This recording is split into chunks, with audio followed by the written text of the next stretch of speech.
నమస్కారం అండి. డాక్టర్ మోవా శ్రీనివాస్ మాట్లాడుతున్నానండి. మోవా శ్రీనివాస్ యూట్యూబ్ ఛానల్‌కి మీకు స్వాగతం. సో, ఏదైనా గుండె ఆపరేషన్ అయిన వాళ్ళలో, బైపాస్ ఆపరేషన్ అయిన వాళ్ళలో కానివ్వండి, మిగతా ఏ గుండె ఆపరేషన్ అయిన వాళ్ళలో నేను ఎక్కువ వాళ్ళని చూస్తుంటాను కాబట్టి, అతి కామన్‌గా ఆపరేషన్ తర్వాత వచ్చే ప్రాబ్లమ్ ఏంటంటే, చర్మం లావుగా అయ్యి, ఆ చర్మం కంటిన్యూస్‌గా దురద గాని, మంట గాని పుట్టడం, సంవత్సరాల తరబడి ఈ ప్రాబ్లమ్స్‌తో వాళ్ళు బాధపడటం, కష్టపడటం నేను చూస్తుంటాను.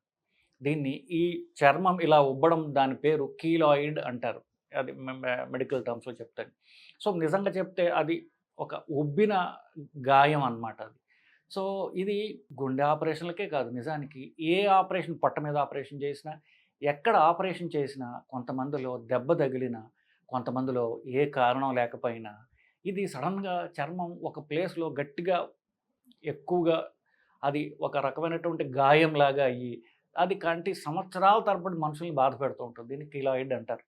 ఆడవాళ్ళలో పాపం ఈ సిజేరియన్ ఆపరేషన్ చేయించుకున్న వాళ్ళు కానివ్వండి, ఇట్లా రకరకాల ఆపరేషన్‌లు పట్ట మీద చేయించుకుంటుంటారు. ఫ ఫ ఒక 2 సిజేరియన్‌లు అవుతుంటాయి. ఆ తర్వాత యూట్రస్ తీసే ఆపరేషన్‌లు రకరకాల ఆపరేషన్‌లు అవుతుంటాయి. గైనిక్ ప్రాబ్లమ్స్ ఉన్నోళ్ళకి ఎక్కువ. ఎప్పుడైతే పొట్ట మీద స్కార్ వచ్చిందో అది ఉబ్బడం, ఇవన్నీ మనం చూస్తూ ఉంటాం. ఇది ఎందువల్ల వస్తుందంటే, ఎప్పుడైనా గాయమైనప్పుడు గాయం మానిపించే ప్రక్రియలో శరీరం ఏం చేస్తుందంటే, దానిలో కొంత ఈ మానడానికి ఒక మెష్ లాంటి పీచు పదార్థాన్ని తయారు చేస్తుంది. దాన్ని కొల్లాజెన్ అంటాం. కొంతమందిలో అది దురదృష్టవశాత్తు వంశపారంపర్యంగా వచ్చేటటువంటి రిస్క్ వల్ల ఇది అవసరమైన దానికంటే ఎక్కువగా ఫార్మ్ అవుతుంది. కొంతమందిలో సన్న గీతలాగా ఉన్నటువంటి ఇక్కడ స్కార్ పొట్ట మీద ఎక్కడైనా సరే, కొంతమందిలో అది ఇంతలావైపోయి ఒక పొద్దునైతే ఒక ఆయనకి 5 ఇంచుల పెద్ద స్కార్ చూశాను నేను. అది పాపం పెద్ద ఆపరేషన్ ఏమీ లేదు. స్పాంటేనియస్‌గా ఏదో వచ్చేసింది అట్లా. ఇది కీలాయిడ్ అంటారు దీన్ని. చాలా కష్టపెట్టి చాలా మనుషుల్ని బాధ పెట్టేటటువంటి ప్రాబ్లమ్ ఇది. సో, ఇది నేను చెప్పినట్టుగా ఆపరేషన్‌ల తర్వాత ఎక్కడైనా సరే స్కిన్ మీద, చర్మం మీద ఆపరేషన్ చేసినప్పుడు, చర్మంతో కోసినప్పుడు వచ్చేటటువంటి ఆపరేషన్‌ల వల్ల వస్తుంది. చర్మం కాలిన తర్వాత పాపం కొంతమంది సూసైడ్‌లు చేసుకోవడానికి కాల్చుకుంటూ ఉంటారు.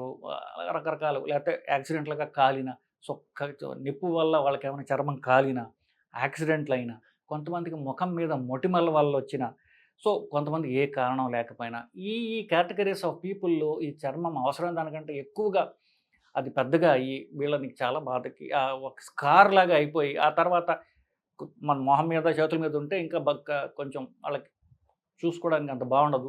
లోపల ఎక్కడ ఉంటే బట్టలేసుకుంటారు పర్వాలేదు. ఇలా జరుగుతూ ఉంటుంది.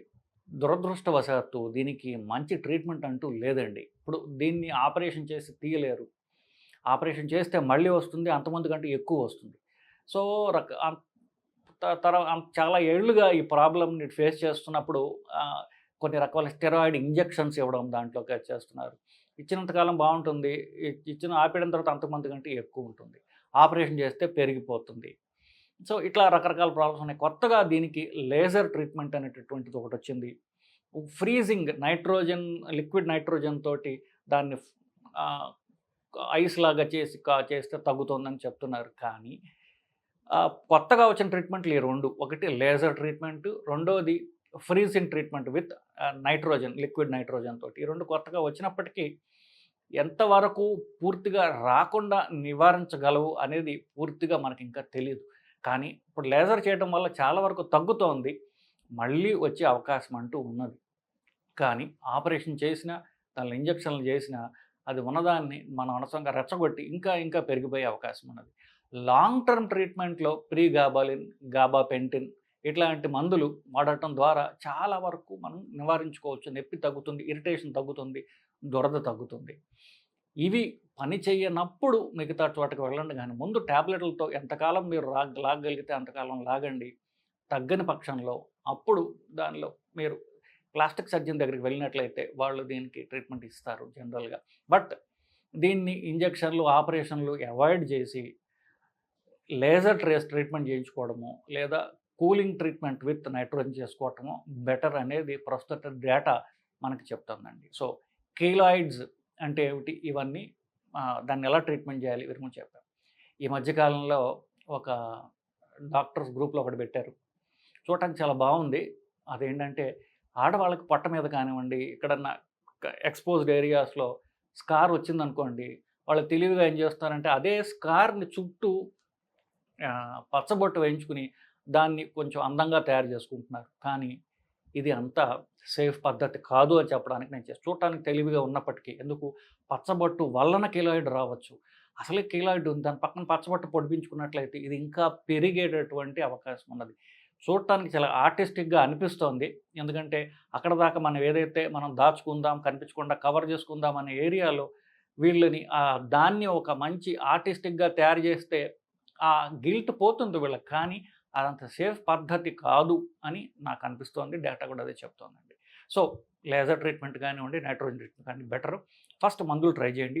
ఇవి తగ్గని పక్షంలో మిగతావి ట్రై చేయండి. నేను చెప్పినట్టుగా లేజర్ ట్రీట్మెంట్ ట్రై చేయండి అని చెప్పడానికి ఈ వీడియో చేస్తున్నానండి.